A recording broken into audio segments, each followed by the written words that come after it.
Hi friends, welcome to my channel. Gautam మేనల్లుడు బుజ్జి ఇల్లంతా తిరిగి చూస్తూ ఎవరు కనబడకపోయేసరికి గౌతమ్ రూమ్కి వస్తాడు. ఇక గౌతమ్, ఏరా బుజ్జి ఇలారా అని పిలుస్తాడు. ఇక గౌతమ్ దగ్గరికి ఆ అబ్బాయి వెళ్తాడు. మామయ్య, నువ్వేదైనా తప్పు చేశావా అని అడగగానే అహల్య గౌతమ్ ఒకరినొకరు చూసుకుంటారు. ఎందుకురా అలా అడిగావు అని గౌతమ్ అడగగానే, నిన్నటి నుండి నువ్వు డల్గా ఉన్నావు, ఇంట్లో వాళ్ళందరూ కూడా నిన్ను తిడుతున్నారు, ఇంట్లో ఏమీ బాగాలేదు మామయ్య అని అంటుంటాడు బుజ్జి. ఒక బంధాన్ని నిలబెట్టడానికి చూస్తున్నాన్రా, నేనే తప్పు చేయలేదు, తొందరలోనే బయటపడుతుంది అని అంటుంటాడు గౌతమ్. అహల్య వైపు చూపిస్తూ తనెవరు అని గౌతమ్ అడగ్గా, ఎత్తుకొని ఒళ్ళో కూర్చోబెట్టుకొని గౌతమ్ బుజ్జికి ఇలా చెప్తుంటాడు. తను నీకు అత్త అవుతుందిరా అని అనగానే, అత్తనా? అతిథిని కదా ఎప్పుడు నువ్వు అత్త అని పిలవమంటావు, మరి ఈ అమ్మాయి అని అడుగుతాడు బుజ్జి గౌతమ్ని. గౌతమ్ సమాధానం చెప్పలేకపోతాడు. బుజ్జి అహల్య దగ్గరికి వెళ్ళి, నువ్వు నాకు నిజంగా అత్తవుతావా అని అడగగానే అహల్య బాధగా, అసలు నాకు నేనే ఏమవుతానో తెలియదు, నీకేం సమాధానం చెప్పాలి అని విరక్తిగా చెప్పగానే, సరే అని అనుకుంటూ అక్కడి నుండి వెళ్ళిపోబోతూ వెనక్కి తిరిగి ఒక్కసారి, అత్త నాకు చాలా ఆకలిగా ఉంది, నిన్నటి నుంచి నాకు ఎవ్వరు ఫుడ్ పెట్టట్లేదు, ఎవరు నన్ను పట్టించుకోవట్లేదు అత్త, ఆకలిగా ఉంది అని అడిగేస్తాడు ఆ బుజ్జి అహల్యని. దాంతో అహల్య గుండె కరిగిపోతుంది. గౌతమ్ కూడా బాధపడుతూ ఉంటాడు. ఇక అహల్య కిచెన్లోకి వెళ్ళి దోశలు వేస్తూ ఉండగా డైనింగ్ టేబుల్ మీద బుజ్జిని కూర్చోబెట్టి మాట్లాడుతూ ఉంటాడు గౌతమ్. ఇంకా ఏంట్రా సంగతులు అని అడగగానే, ఏముంది మామయ్య, సమ్మర్ హాలిడేస్ వచ్చేసాయి, ఇక ఇంద్ర మామయ్య ఈసారి నన్ను కాశ్మీర్కి తీసుకెళ్తానన్నారు అని అంటూ ఉంటాడు బుజ్జి. దోశ వేస్తున్న అహల్య ఆ మాటలు విని బాధగా బుజ్జి వైపు చూస్తుంది. సరే కానీ ఇంకొకసారి కాశ్మీర్ అని పలకకురా అని అనేస్తాడు గౌతమ్. ఎందుకు మామయ్య అని అంటూ ఉండగా గౌతమ్ ఏమో సమాధానం చెప్పబోతుండగా అహల్య దోశలు తీసుకొచ్చి బాబు చేతికిస్తుంది. ఇక ఒక పీస్ చుంచి నోట్లో పెట్టుకోబోతూ అమ్మా అని అరుస్తాడు బుజ్జి. ఏంటి, ఏమైంది నాన్న అని అహల్య ప్రేమగా అడుగుతుండగా, నిన్న క్రికెట్ ఆడేటప్పుడు కింద పడ్డాను, చేయికి ఇరుకుపోయింది, నొప్పిగా ఉంది, నువ్వు నాకు తినిపిస్తావా అత్త అని ప్రేమగా అడుగుతాడు బుజ్జి. అలాగే అంటూ తినిపించబోతూ ఉంటుంది అహల్య బుజ్జికి. అప్పుడే ఒక్కసారిగా పెద్దావిడ వచ్చి ఆ ప్లేట్ని నెట్టేస్తుంది. ఎంత ధైర్యమే నా మనవనికి నువ్వు టిఫిన్ తినిపించడానికి అని అనగానే గౌతమ్ కోపంగా నానమ్మ అని అరుస్తాడు. ఏంట్రా అని అంటూ ఉండగా, బుజ్జియే టిఫిన్ తినిపించమని అడిగాడు, వాడు నిన్నటి నుండి ఫుడ్ తినలేదంట అని మాట పూర్తి చేసేలోపే గౌతమ్ని తిడుతూ ఉంటుంది వాళ్ళ నానమ్మ. అయితే ఆ అనాథతో నా బిడ్డకి, నా మనవనికి టిఫిన్ తినిపిస్తావా, అది ఒక జడ పదార్థం, ఇంట్లో ఎవరికి కూడా నచ్చలేదు అని అరుస్తూ, అహల్య అని అరుస్తూ అనామిక అనామిక అని అందరినీ, ఇంట్లో వాళ్ళందరినీ పిలిచేస్తుంది. అనామికపై రెచ్చిపోతుంది ఆ పెద్దావిడ.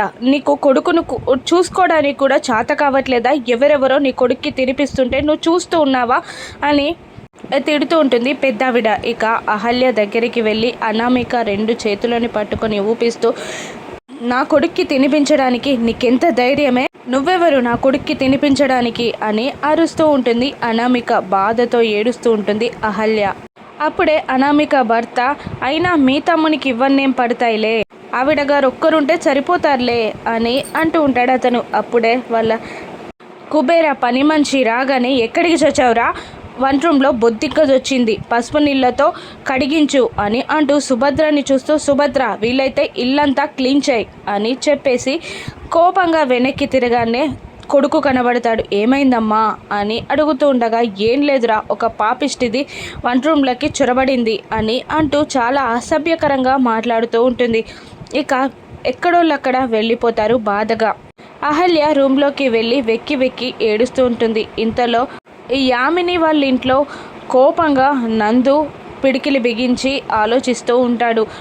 యామిని నీ ఏం చేద్దాం అని తన భర్త అడగ్గా, దెబ్బ తగిలినప్పుడు రెండు చేస్తారు, ఒకటి ఎదురు తిరిగి కొట్టడం, రెండోది మందు రాసుకొని మూసుకొని కూర్చోవడం, నేను మొదటిదాన్ని అని అంటూ అప్పుడే అక్కడికి వచ్చిన మహిళా మండలితో నా కూతురికి జరిగిన అన్యాయం గురించి మీకు తెలుసు కదా అని అంటుండగా, తెలుసు, ఆ రోజే గౌతమ్కి శిక్ష పడేలా చేసేవాళ్ళం, కానీ అది మీ కుటుంబం అని ఊకున్నాం అని మహిళా మండలి సభ్యులు అంటూ ఉండగా, నందు కోపంగా, వాళ్ళు మాకు కుటుంబ సభ్యులేంటి, అతిథికి గౌతమ్కి పెళ్ళి కాలేదు, అప్పుడు వాళ్ళు మా కుటుంబం ఎలా అవుతారు, ఏ శిక్ష వేసినా మాకు పర్లేదు అని నందు అంటూ ఉండగా, వాళ్ళ నాన్నగారు నువ్వు కూడా శ్రావ్య మెడలో తాళి కట్టలేదు, అది కూడా ఆలోచించరా అని అంటుండగా, యామిని మీరు మా కుటుంబ సభ్యుల, వాళ్ళ కుటుంబ సభ్యుల, వాళ్ళకు సహాయం చేస్తున్నారేంటి అని అంటూ ఉంటుంది యామిని తన భర్తని. ఇక మహిళా మండలి వాళ్ళు ఇప్పుడు గౌతమ్కి ఏ శిక్ష పడేలా చేద్దాం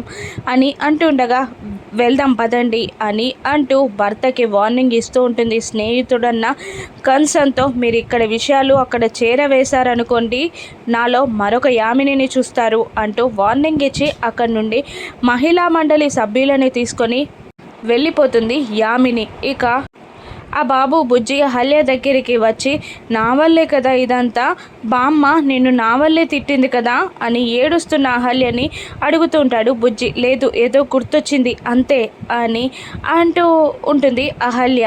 అక్కడ తినిపించలేవు కానీ ఇక్కడ నాకు తినిపిస్తావా నువ్వు అని అంటుండగా, వద్దులే అని అంటుంటుంది అహల్య. అలా కాదు, ఇక్కడే కుబేరా ఇక్కడికి టిఫిన్ తీసుకొస్తాడు, మన ఇద్దరం ఎంచక్కా తిందాం అని బుజ్జి అంటూ కుబేరాకి ఫోన్ చేసి ఎవరూ చూడకుండా టిఫిన్ని గౌతమ్ మామయ్య రూమ్కి తీసుకురమ్మని చెప్తాడు. ఇక కుబేరా చాటుగా టిఫిన్ తీసుకొస్తాడు.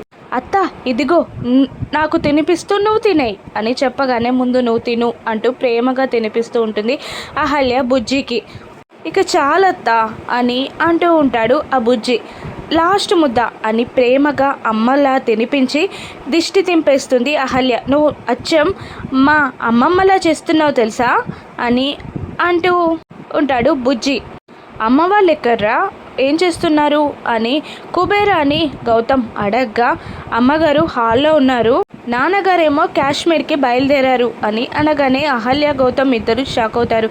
కాశ్మీరా ఎందుకు అని అడగగానే, ఇందిరా గారి దగ్గరకు ఉన్నట్టుంది అని అనేస్తాడు కుబేరా. ఇప్పుడు డాడీ కాశ్మీర్కి వెళ్తే ఇంద్ర చనిపోయిన విషయం తెలుస్తుంది, ఎలాగైనా ఆపాలి అని అనుకుంటూ ఉంటాడు. కింద సుభద్రతో మాట్లాడి ఇంట్లో వచ్చిన సునామీని ఆపాలి అంటే నేను ఇప్పుడు ఇలా వెళ్ళక తప్పదు, గొడవలు కాకుండా చూసుకో అని తన భార్య సుభద్రకి చెప్పి అక్కడి నుంచి బయలుదేరుతాడు గౌతమ్ ఫాదర్. గౌతమ్ వచ్చేలోపే వెళ్ళిపోతాడు. గౌతమ్ పరుగున కిందికి వచ్చేసరికి యామిని మహిళా మండలి పోలీసులతో గౌతమ్కి ఎదురుపడుతుంది.